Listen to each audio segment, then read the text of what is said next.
We've been receiving a lot of questions about specific 4-H officer responsibilities, and we'd like to share with you a little bit about what those specific roles are and how club meetings are run. Karen, can you explain to us a little bit about officer positions? There are multiple positions within a 4-H club. Clubs have a president, vice president, secretary, treasurer, reporter, historian, parliamentarian, and sergeant-at-arms.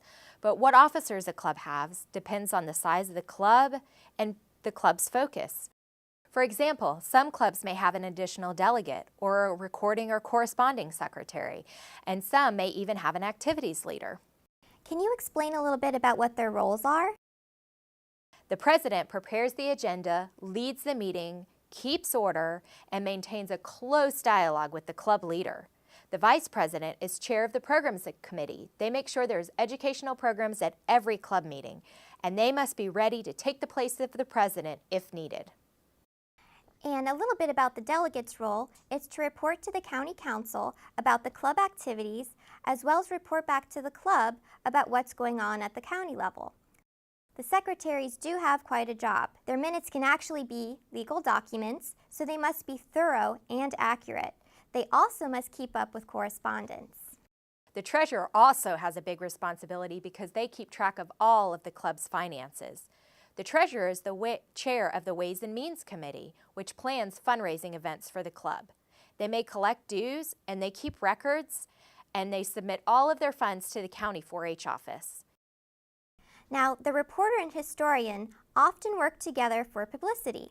The reporter can write articles for the 4-H newsletter and local paper, and may be in charge of videos. The historian takes lots of photos and produces a scrapbook for the end of the 4-H year. And like the reporter and the historian working together, so do the parliamentarian and sergeant-at-arms. All the officers need to know parliamentary procedure, but the parliamentarian is called upon to clarify questions related to that procedure, and that is why they sit right next to the president. They can also lead pledges, and in case of violations, the sergeant-at-arms will look at the president and parliamentarian for direction to keep order. Also, the sergeant-at-arms sets up the meeting rooms and introduces guests. Gosh, it does sound like so much to know. Where could club leaders go to learn all about this? There's a lot of information on florida4h.org, including starting and maintaining 4-H clubs, 4-H club meetings handbook, 4-H officers training handbook, a club program planning guide, information on parliamentary procedure, and the Florida 4-H Secretary's record book and the Florida 4-H Treasurer's Manual. Well, the 4-H Extension agent is always there to help with resources that can be found at the local Extension office. We offer training workshops at our Extension offices too, and agents are always willing to attend club meetings.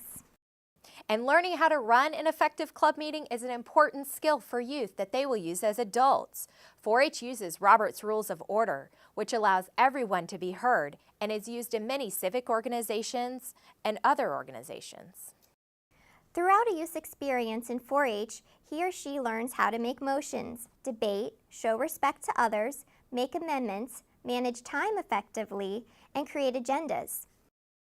That short 15 minutes of a club meeting can sure make a great impact later on. We hope that this information on club officers and their roles, as well as resources available to you, have been helpful. For additional information, please contact your local University of Florida IFAS Extension office.